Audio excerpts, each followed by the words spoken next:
बस आंटी का शौहर पहनी से छोड़ चुका था।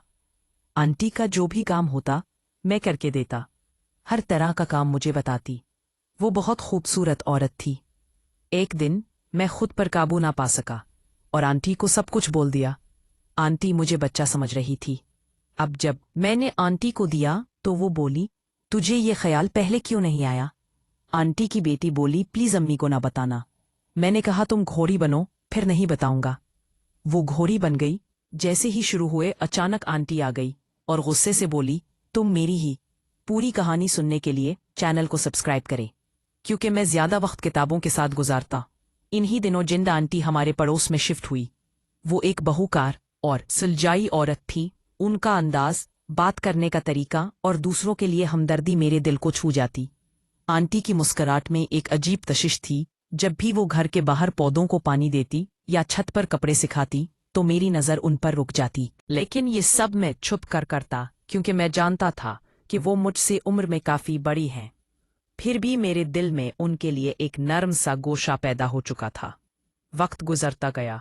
आंटी अक्सर मोहल्ले के बच्चों को कहानियां सुनाती और दवाएं देती।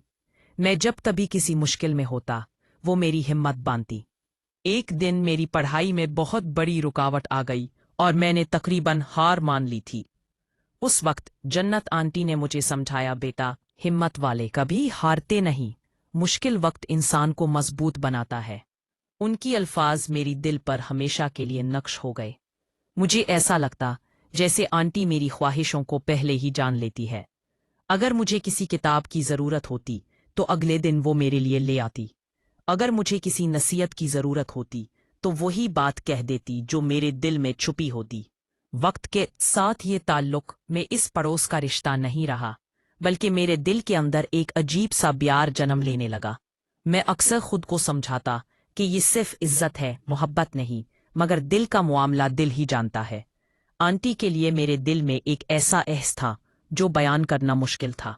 साल गुजरते गए। मैंने अपनी तालीम मुकम्मल की, नौकरी शुरू की। आंटी की एक बेटी भी जिसका नाम मरियम था। वो बीच पल से शर्मीली और नर्म तबीयत की लड़की थी। मैंने उसे एक छोटी बहन की तरह देखा था, लेकिन जैसे जैसे वो बड़ी हुई मैंने उसके अंदर अपनी माँ जैसी नरमी और आंटी जैसी वकार पाया। एक दिन अचानक जिंदगी ने अजीब मोड़ लिया। आंटी बीमार पड़ गई। उनके चेहरे पर कमजोरी के आसार नुमाया थे, मगर वो फिर भी दूसरों के लिए फिक्रमंद रहती। मैं अक्सर उनके पास जाकर खैरियत पूछता। वो मुस्कुराकर कहती, बेटा, तुम मेरे लिए दुआ करना, बाकी सब कुदरत के हाथ में है। मेरा दिल काम जाता, कहीं आंटी मुझे छोड़ ना दे। मैंने रातों को जाकर दुआएं की, लेकिन एक दिन आंटी ने मुझे अपने पास, तुमने हमेशा मेरा साथ दिया, मेरी ख्वाहिशों को समझा। मैं चाहती मरियम तुम्हें जिंदगी का हिस्सा बन जाए। ये सुनकर मैं हैरान रह गया। मैंने कभी ख्वाब में भी नहीं सोचा था कि आंटी अपनी बेटी का रिश्ता मुझे देंगी। मेरे लिए सिर्फ एक रिश्ता नहीं, बल्कि ये आंटी की मोहब्बत और एतमाद की सबसे बड़ी निशानी थी। मैंने कजा खामोश होने के बाद कहा, आंटी, ये मेरे लिए बहुत बड़ी बात है, लेकिन क्या मरियम भी इस पर नाजी है? आंटी मुस्कुराकर बोली, बेटा, मैंने उससे बात की है, उसने हाँ कहती है।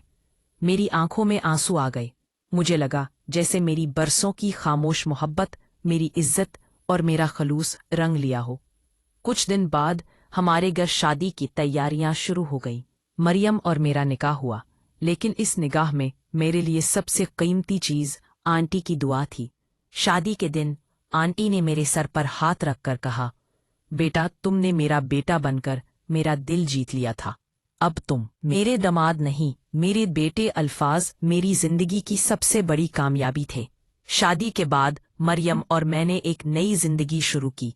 मरियम बिल्कुल अपनी माँ की तरह निकली, बढ़ा बात, निरन दिल और ख्याल रखने वाली हो। ये जब कभी मैं किसी परेशानी में करता तो बिल्कुल आंटी की तरह मेरा हौसला बढ़ाती। अक्सर शाम को हम तीनों इकट्ठे बैठते।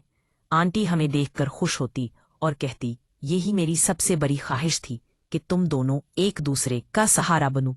मैं सोचता कि मोहब्बत सिर्फ अल्फाज में नहीं, बल्कि खलूस और कुर्बानी में छुपी होती है। मैंने जन्नत आंटी से मोहब्बत की, लेकिन इस मोहब्बत का इनाम मुझे उनकी बेटी की सूरत में मिला। साल गुजरे, आंटी हमारे साथ ही रहती रही। जब कभी वो बीमार होती, मरियम और मैं उनका ख्याल रखते। आंटी अक्सर मुझे कहती, बेटा तुमने मेरी हर ख्वाहिश पूरी की, और मैं दिली दिल में शुक्र अदा करता कि अल्लाह ने मुझे ऐसा मौका दिया। वक्त के साथ हमारे घर में खुशी है बढ़ने लगी, हमारे बच्चे हुए, और आंटी अपने नवाजों को देखकर मुस्कुराती। उनकी मुस्कुराती मैले आज भी सबसे ज्यादा है। मोहब्बत के सफ़र ने मुझे ये सिखाया कि सच्ची मोहब्बत कभी ज़ाया नहीं होती, वो दुआ के रूप में वापस आती है।